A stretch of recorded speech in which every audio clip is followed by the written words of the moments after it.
जैसा कि आज की एपिसोड में हम देखेंगे कि कुमैल की शादी हो रही होती है और सब कुमैल की शादी के लिए रेडी होते हैं और निकलने लगते हैं कि तभी वहाँ पर सबको जलने की स्मेल आती है और वो कुमैल के कमरे में दौड़ के जाते हैं। वहाँ जाकर देखते हैं तो कुमैल के कमरे में उसके फादर भी आ जाते हैं और वो वहाँ जाके देखते हैं कि कुमैल के ड्रेस को वहाँ पर आग लगी होती है। वो ये सब देखकर शौक में आ जाते हैं कि उसकी माँ भी कुमैल की देखती है कि ड्रेस को आग लगी है। फिर सब लोग कुमैल को ढूंढने लग जाते हैं कि तभी वहाँ पर कुमैल की मेड बताती है कि वो गाड़ी लेकर बाहर चला गया है। फिर सबको फील होता है कि वो भाग गया है और वहाँ पे सब शादी के पे आने के लिए रेडी होते हैं। और यहाँ हम देखते हैं कि सब अब कुमैल का इंतज़ार कर रहे हैं और कुमैल नहीं आ रहा है। कुमैल के ससुराल वाले भी कुमैल का इंतज़ार कर रहे होते हैं और वो दोनों आपस में बात कर रहे होते हैं, कुमैल अब तक नहीं आया बारात लेकर। वो कुमैल के मंगेतर को कहते हैं कि तुम कुमैल को कॉल मिलाओ। उसका तो फ़ोन बंद जाता है। उसके फादर फ़ोन उठाते हैं और वो कहते हैं कि हम बारात लेकर नहीं आ रहे हैं। ये सब सुनकर कुमैल की सास को गुस्सा आता है और वो अपनी बेटी से कहती है कि वो लोग बारात लेकर नहीं आ रहे हैं। कुमैल की इस मंगेतर कहती है कि आप मेरे साथ प्रैंक मत करें। वो कहती है कि तुम्हारे साथ प्रैंक नहीं हुआ है, हमारे साथ प्रैंक हुआ है और आज के बाद तुम वहीं शादी करोगी जहाँ पर हम लोग चाहेंगे। तुम अब कुमैल से शादी नहीं करोगी। और फिर हम सुबह का सीन देखते हैं कि सब कुमैल का इंतज़ार कर रहे होते हैं और कुमैल वहाँ पर आता है और वहीं पे कुमैल की माँ कुमैल को ज़ोर से थप्पड़ मारती है और कुमैल ये थप्पड़ की गूंज से एकदम शॉक में आ जाता है क्योंकि उसने एक्सपेक्ट नहीं किया होता कि उसकी माँ उसको थप्पड़ मारेगी। पर उसको इतना गुस्सा होता है तस्कीन को कि वो कुमैल को थप्पड़ मार देती है और उस पर बहुत ज़्यादा गुस्सा करने लगती है कि तुम्हें आइडिया भी नहीं है कि हमने कितनी बेइज्जती रात को बर्दाश्त की है, कि कितनी हमारी इंसल्ट हुई है। वो कहता है कि मैं कैसे खुश रह सकता हूँ जब दरिंदे बाहर घूम रहे हैं।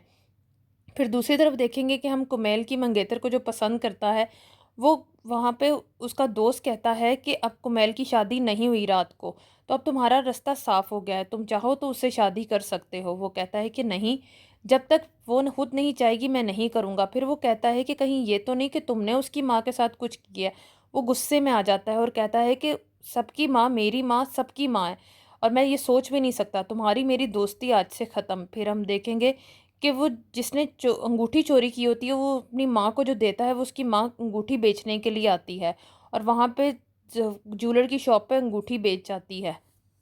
यहाँ सकलैन की माँ सकलैन से कहती है कि गज़नफ़र ने मेरी बेटी से शादी करने के लिए मना किया था, तो अच्छा हुआ उसके साथ जो भी कुछ हुआ और तस्कीन के साथ जो कुछ भी हुआ। उसकी बेटी कहती है कि मैंने तो सब ऐसा कोई बद्दुआ नहीं दी थी उसके साथ। वो कहती है कि लेकिन फिर भी जो हुआ अच्छा हुआ। यहाँ हम पुलिस ऑफिसर को देखते हैं जो मैसेज करता है तस्कीन को कि वो उससे मिलना चाहता है और एक दफ़ा उससे बात करना चाहता है, वो उससे मिले। और वहाँ दूसरी तरफ जो उसने अंगूठी बेची होती है और उसके पैसों से वो गाय खरीद लाती है, तो उसका बेटा आकर पूछता है कि ये गाय कहाँ से आई है। वो कहती है मैंने फसलों में काम किया था, ये वहाँ से आई है। फिर कुमैल के मंगेतर कुमैल को मिलने के लिए आती है और कुमैल को कहती है कि तुमने जो मेरे साथ किया वो अच्छा नहीं किया तुमने मेरे साथ बिल्कुल भी। कुमैल कहता है कि मैं तुमसे अब शादी नहीं कर सकता, मैं तुमसे सॉरी करता हूँ। वो कहती है कि तुम बस मुझसे सॉरी करोगे। वो कहता है तुम मुझे भूल जाओ, मैं तुमसे शादी नहीं कर सकता हूँ।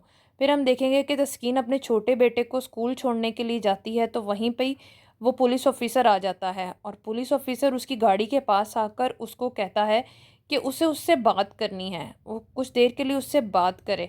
वो कहती है कि मैंने तो केस वापस ले लिया है। तो फिर वो कहता है बेशक केस वापस ले लिया है, लेकिन 2 मिनट के लिए आप मुझसे बात करें। फिर वो एक रेस्टोरेंट में जाके बैठते हैं और उसको कहता है कि मैंने कोई स्केचेस बनाए हैं, आप उसको एक दफ़ा देख लें, मुझे लगता है कि वो लोग वही हैं। वहाँ तस्कीन उसको बताती है कि उसने अपने बच्चों की खातिर ये केस वापस लिया है। वो अपने बच्चों की खातिर अपनी इस केस को ख़त्म कर देगी और कुछ भी आगे नहीं करेगी। फिर हम देखेंगे कि तस्कीन जब घर जाती है तो गज़नफ़र को पता चल जाता है कि वो पुलिस ऑफ़िसर को मिली थी।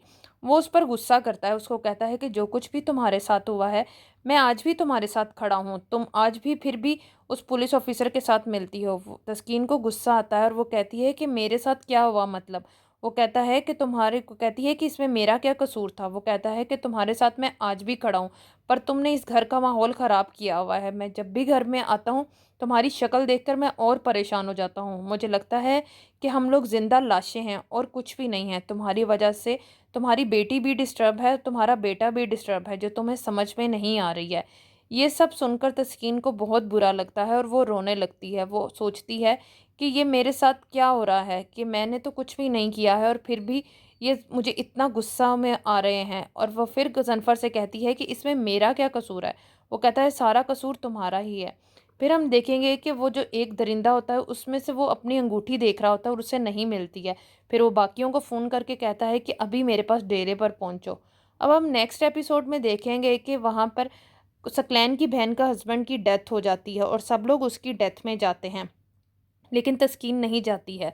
वहाँ पर सकलैन और गज़नफ़र आपस में बात कर रहे होते हैं कि किस तरीके से उसकी डेथ हुई है। तस्कीन का दामाद तस्कीन की बेटी को कहता है कि तुम अपनी हालत देखो और तुम अपना देखो कि तुमने किस तरह से अपना हुलिया बनाया है। और यहाँ तस्कीन अपने भाई से कहती है कि वो यहाँ नहीं रहना चाहती है, वो कहीं भाग जाना चाहती है। उसका भाई कहता है कि मैं अभी ज़िंदा हूँ, तुम्हें कहीं जाने की ज़रूरत नहीं है, कि तुम मेरे पास आओ, मैं तुम्हें अपने घर पर लेके चलूँगा। यहाँ पर हम देखेंगे कि सकलैन की माँ सकलैन की बहन को कहती है कि तुम अब यहीं रहो। वो कहती है कि बासित अब इस दुनिया में नहीं रहा तो मैं इन खाली दीवारों में रहकर क्या करूँगी।